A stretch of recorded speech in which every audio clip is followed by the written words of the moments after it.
Hello YouTube, welcome back to another video, and today as promised I'm doing a little nosy around a retro room part 2.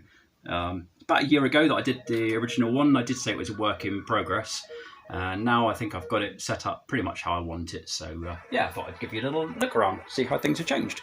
So not changed too much, it's only a small room, so it's not that much I can do with it. But yeah, first of all, let's start on this wall. This is a, well, stating the obvious, but it's a superior software poster for the BBC Micro. And this is an original advertising one, so really happy to have this. I managed to buy this one from Ginger Hippie Gaming, from that warehouse he was sorting out all the stuff from. And when he first showed the posters that turned up from there, this was the one I really wanted. So I'm just having to put it at an angle, because otherwise I'm getting reflection from the window. So if there's any BBC Micro fans watching this, you should hopefully enjoy seeing this one. Very cool thing to have. I'm really thrilled with it. And as a bonus, I actually got 2 of these. There was a smaller one, which is a little bit different, but it's also superior software, so look at that. Thrilled with those. Absolutely loved the superior software. They were the best software house on the Beeb, I think, probably. As well as Acorn Soft. They were the 2 sort of main ones. And oh, what was the other one? Micro Power. This one, I've shown this before, but this is a drawing that my sister did of us. She drew this back in the early 80s of us playing TI-99. It's a really good drawing. Like I say, there is a video around if you're interested. This is a photocopy I took of it, so it's not the actual drawing, but she's still got that one. But yeah, really good. Love that. So I might get a better frame for it at some point. Then we just got a couple of posters of a couple of homebrew specky games that came with posters. Delta Shadow there. Really nice posters they are. And Redshift. And then let's bring you over to this shelf. This is the sort of most recent thing I've done, was I expect most people have got these IKEA shelves, haven't they? They're really handy. But yeah, nice display for my TI-99 boxed games. Sadly, I haven't got that many boxed ones, but what I have got, most of them are up there. I've still got a couple which are sort of stored in a cupboard. But yeah, they're the sort of best boxed ones I've got. Then this thing here, that's the Grandstand 2000, which is a Pong clone. And that is what got me into gaming back in the 80s. My auntie brought it around and lent it to the family to play. I'm pretty sure she got it from Germany. But yeah, she lent it to us, and then we played it so much that in the end she said, you can keep it. And my God, we played the hell out of that thing. And I do still play that. If a family come round, we do still set that up and have some games on it. So everybody still loves it. It is a cracking thing. If you haven't got a Pong clone, you need to get one, because it's just so sort of basic and fun. This thing here is almost identical to the one I had back in the day. The only difference is I had the single cassette version, but it was the same Sanyo system. Everything about it was pretty much identical. This sort of shape and everything. I got a photo of it somewhere, so it helped me find the right one. But the bonus of the twin cassette version is you've got inputs on the back as well, so I can connect, like a mini disc player and that type of thing when I get one. I've got loads of mini discs, but no player. Got good sound actually, those. So I do listen to that quite a lot. I play a lot of cassettes on there. That little tribute I bought recently, I haven't shown that off before, I don't think. It has got a little side bit as well, but it's a C64 side piece, so it's going to knock me up a specky one at some point. 3D Tributes, I think, is the Facebook page. I should have remembered that or written it down first. But yeah, the Spy vs. Spy. I really liked it. He had it originally with C64 spies and furniture, but I asked if it'd be possible to do the specky ones, because obviously I like to have the things as I remember them. And at first he wasn't convinced. He said they look a bit weird with the specky characters, but came out really well. Very happy with that. It's a classic game for me. So yeah, that's a good one. A few random cassettes here. I've still got loads of rave cassettes, because they're the main ones I kept, but I've got some other random cassettes as well. That's a great album, that one, that Goldie. Again, that's my original one. Same with these. Yeah, I was a 90s raver, so loved my drum and bass and techno and everything else. This is a brilliant album, Chemic Crew Champion Jungle Sound. And that was my favourite drum and bass album of all time. It's a compilation album, obviously, but really well mixed. DJ Rap is, well, she's still brilliant, actually. And yeah, that's a good one. And Universe Big Love was the first really big rave I went to back in 1993. So bought those shortly after the cassettes of basically the whole set list. And yeah, I'm sure everyone's seen these types of things. Oh, I've still got a ticket there. Didn't realise I still had that. Actually, I haven't opened this in ages. And I've got my Tribal Gathering 97 ticket as well. There you go. I haven't played those in a long time because I've actually got some backups of these. I really didn't want to risk stretching the cassettes. So I'm really happy I've still got that. Well, that can go on display somewhere. So I was actually just going to show you the inside. But I didn't realise I had those. They've obviously been in there ever since last time I played it, which was probably in the 90s. But yeah, they're all laid out in there, so nice to have. Right, then let's move on to this rest of this wall. These are made of metal. They're really, really good quality. I'm just going to put that light out because I'm getting a lot of reflection. Yeah, these are. I've got a set of 6 of Durrell Software. Being from Taunton, or living in Taunton anyway, Durrell Software were still in Taunton in their original building up until recently. And they were brilliant games, many fond memories, especially like Turbo Esprit was one of my favourites. Absolutely nuts on that. And I've got a few others as well, which I'll pan around to in a minute. This is a signed art print from Oliver Frey. Well, when I say from, I didn't buy it from him, but this was my favourite cover art of all of the Crash magazines, the Flying Shark one.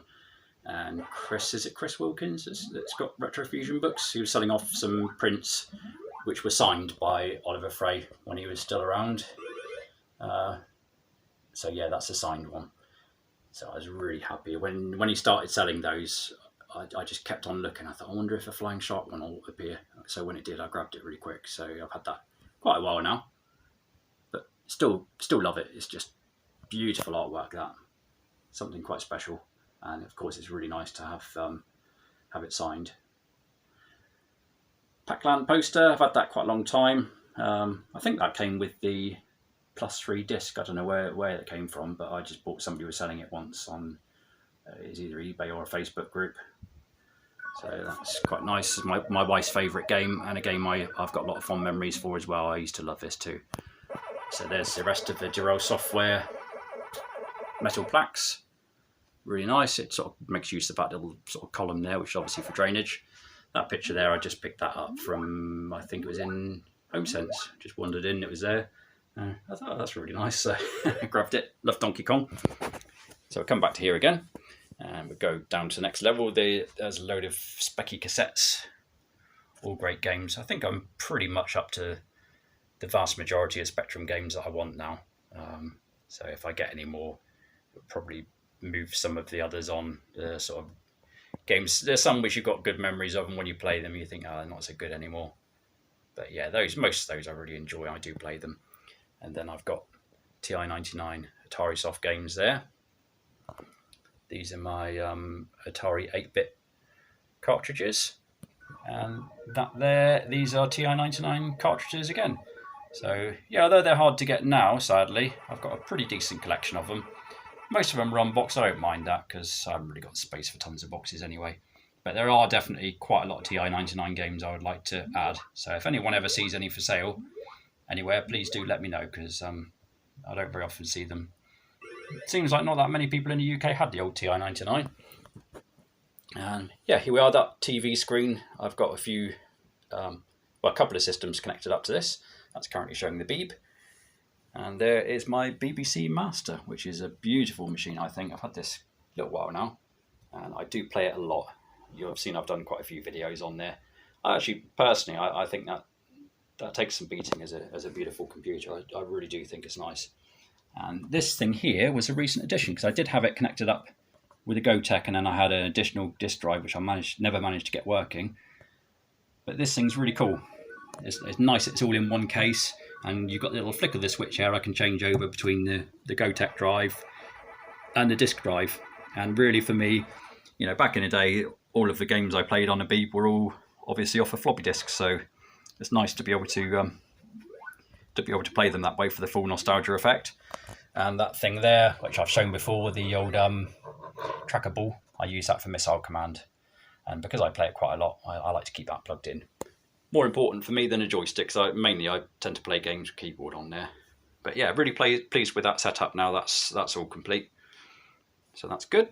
And then we've got I mentioned to you with my last video that the Atari 400 is gone, and this is the reason I upgraded to the Atari 800. I do think the Atari 400 is a slightly more funky design, but you know, on here you've got the proper keyboard. Although this doesn't work at the moment, it's I think they call it a Mitsumi keyboard, so I need to take it apart and basically separate the membrane. But the spacebar works, so do these buttons here, so they're the main ones for playing games. But obviously, if I play anything like, what is it called, Star? I can't remember. My memory's terrible. But if I need to use a keyboard, I'm a bit screwed. And that's how this one works with the cartridges. And of course, what's in there is Defender. Brilliant game. Love Defender. And that's a good one. I'm going to do a Defender comparison video at some point, because I've got quite a few different versions of Defender. So yeah, I'm sure everyone's familiar with the Atari 800, but if you haven't, there's a good little look at it. And this was the main advantage, main reason I wanted to upgrade, is you've got the proper video cable. It's one of those little red, white, and blue types, but it does give a much better. Sorry, it does give a much better image than the RF cable, which that's the only option you got with the Atari 400. But yeah, sleek looking system, and of course you've got the 4 joystick ports, just as you have with the Atari 400. So yeah, beautifully made system, it really is. And underneath that, I've got the good old ZX Spectrum Next, which I do play quite a lot. And that's connected on that same screen there, and this one is connected on the other screen, which I'll show you in a second. For playing tapes on the Spectrum Next, I use this one. So if anybody is picking up a Spectrum Next, I recommend these, and that's the model number there. It's the M1011. I like it so much I actually bought a spare one, just in case this one ever packs up. So I'm nicely covered. That's in behind there, look. So then we've got the TI-99, which of course I've talked about loads. This is the first computer system we had as a family back in the early 80s. We were absolutely nuts on it. Brilliant system, hugely underrated, and weirdly, not many people seemed familiar with it in this country, which I never realised back in the day. I just assumed that a lot of people had TI-99, but since then I've learned that it's obviously not a common one in this country. But yeah, I'm glad that that was our first computer system, because I've really fond memories of it, and yeah, I like it a lot. That's just an adapter, so I don't have to use the Atari stick. Not the Atari sticks, the TI-99 sticks, which are kind of horrible. So that I've just blue tacked that on top just for convenience, really. So yeah, that's that little setup. And then let's have a little look at, oh, here we go. This is my recent Chaos tribute. The guy that did the Spy vs Spy one, I asked if he could knock me up a Chaos one, so he did. And because Chaos is my favourite game of all time, and he did a really nice job with that, I think. And I've got a couple other little Chaos characters there as well. And these are my 3 versions of Chaos. Sadly, I'll never have the big box version, which would have been the Grail. Just too expensive and too rare. But I've got the original artwork one, which is just beautiful artwork. Look at that. Games Workshop. That is the Firebird release, and that's the Your Sinclair cover tape one. So yeah, really happy with how that little tribute's come along. So if what's he called, Retro Import Gamer, James, if he's watching this, that's my Chaos shrine. he likes doing his game shrines, so that's the closest I can get to doing one of mine. And this little cabinet here is obviously the IKEA jobbies, and this is basically all I've got of my original childhood. So these are my original bits and bobs that I've got. There's a couple of photos there. That's a photo of me obviously playing on my Spectrum Plus 2. Look at the little games all laid out there. How exciting. I bet most of us probably, when we were in a lounge playing games, we used to play it on a carpet. So yeah, there we go. Somebody's watching there. It's probably Dad, I expect, that leg. And that's another one of me playing an arcade machine. So they're the only photos I've got. Sadly, I haven't got any pictures of me on the TI-99. Wish I did. That car there, again, that's another one of my originals. That's I remember being bought that for being really good at a dentist. I had a lot of dentist work had to be done. And when I came out, Mum said, right, yeah, I'll buy that General League car that you wanted. And that originally came on a little wrist strap, but sadly I haven't got that piece anymore. But I still got the car, so that's good to have. Silver Jubilee mug from 1977. Yeah, I remember that so clearly, that event. And yeah, we always thought they'd be worth something, those mugs, but I don't think they are. But obviously it's nice to have. Those Black Sabbath cassettes. I used to be nuts on Black Sabbath. Probably the first band I really got into, along with Pink Floyd, I expect. Again, mainly because my parents listened to them, and then I sort of took it to the next level and picked up a load of cassette albums. Sadly, most of them I got rid of, but I kept a couple of them. So yeah, I can rebuy the others, but it's nice to have my original cassettes. So they're the earliest cassette albums I've got. That one there, none of us can remember who made that for me. This is Lee. It does look a little bit like me, I think. It's sort of not much hair going on up top, which is similar. I think it's either one of my godparents or somebody who had staying with us for bed and breakfast, but I've still got it, so it goes on display. These little lead figures, I used to like collecting those and painting them. Never played Dungeons and Dragons, but I used to enjoy the painting. That's probably the best job I did out of any of them, actually, that one. That was one of the later ones. Most of them painted a bit rubbish, as you can see. So if Martin Hobbylotch is watching this, he's probably thinking, oh, what crap, how much of paint work? Which it was, but yeah, I just did it for fun. And this was my pride and joy of my lead figures. Nice, good size and nice and heavy. So all those years I've moved it around. Again, nothing special on the painting, but I wouldn't want to repaint it because that is, that's how I painted it back in the day. So that's how it would stay. But yeah, nice figure, that one. God only knows what these are for. It didn't have any meaning to me other than just buying the ones I liked. And that there is my ticket from my first ever concert, which was Transvision Vamp. That was in 1991. And I got it signed by Wendy James. So that was something quite special. Nuts on Wendy James. And myself and my friend that went to that, we waited out back after, waited for bloody ages. And when she eventually came out, had a pretty short chat with her and she signed our tickets for us. So yeah, happy I've still got that one. This Lego, I was absolutely crazy on Lego, and especially my thing was the 80s space Lego. And when recently I kept a stacking box full of this stuff for years, and recently I gave it away to a friend of ours, good friend of ours. When I say recently, probably a couple of years ago now. But thankfully, I did think before I gave it away, I thought I should make up a set just to keep for the memories, and I'm really glad I did, because now to have that in here, it's quite special. And this is the earliest of the sort of stuff I've still got, really. And yeah, that little manual there, that's my original manual. It's in a nice condition, and I've still got the instruction booklet for that set, which helped us make it up. My wife and I made these, and we really enjoyed making them, actually. It was good fun. And these couple of bottles came from a brewery which got knocked down in Sidmouth, which is where I grew up. Sidmouth Valence, it was called. And something you wouldn't get away with now, but when they were knocking it down, it was just all open. So my friends and I used to just go in there, climbing around in all rubble, trying to retrieve stuff. And I had a load of bottles. Most of them were broken. Sadly, I got rid of all the others, but these little stone tops. There you go, Sidmouth Valence. Nice old building now. It's a shame they knocked it down.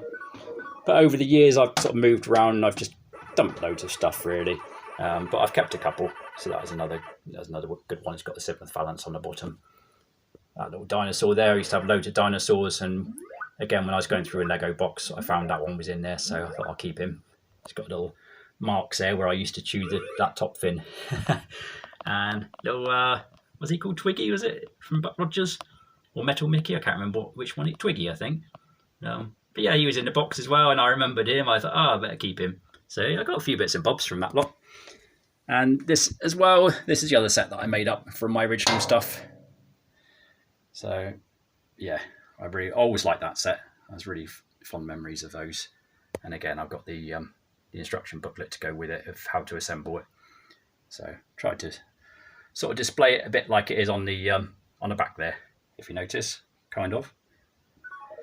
So yeah, that's my cabinet of all original sort of 80s, or 70s, 80s and early 90s stuff.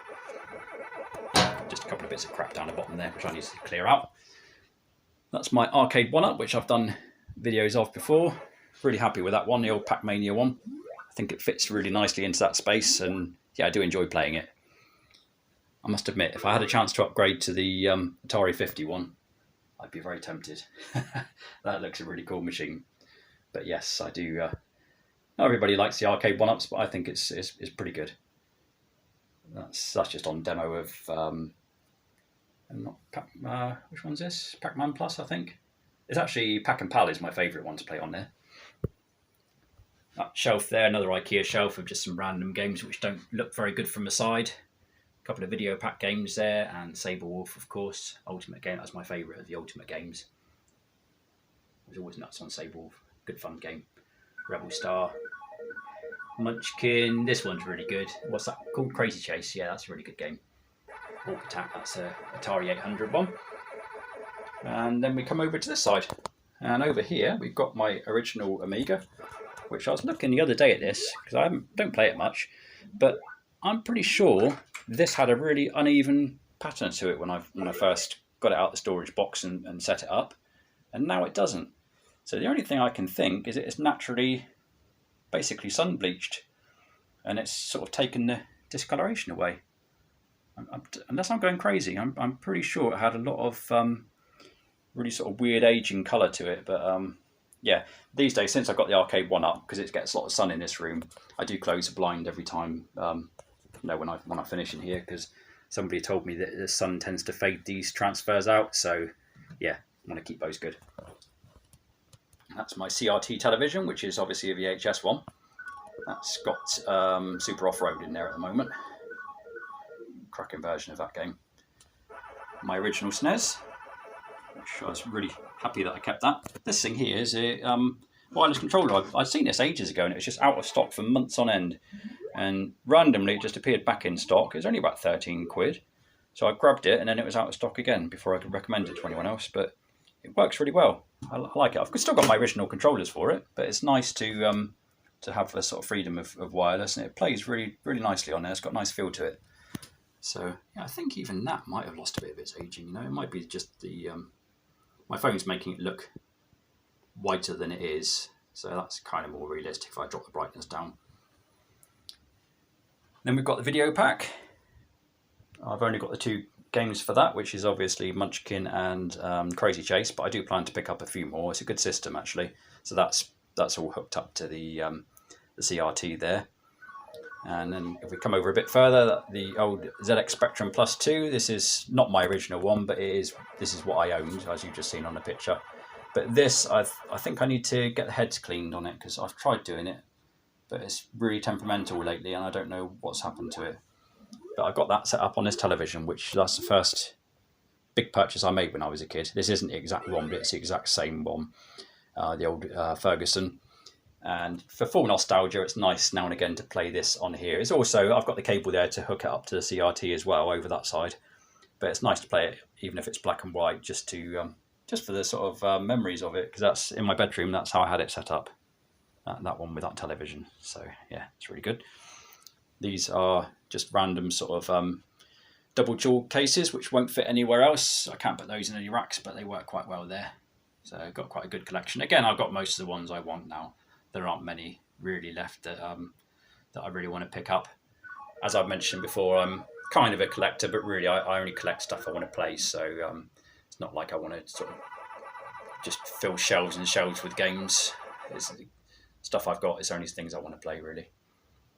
That little thing there, I got that from my wife. Bought me that for Christmas last year, I think. This little shelf here is quite good because it's not meant for upside down, but it just holds my SNES games perfectly. And if I've got one more SNES game, they fit in there spot on. So at some point, if I see another SNES game I want, I'll just finish that off. So once that one's out of there, it slots in there perfect.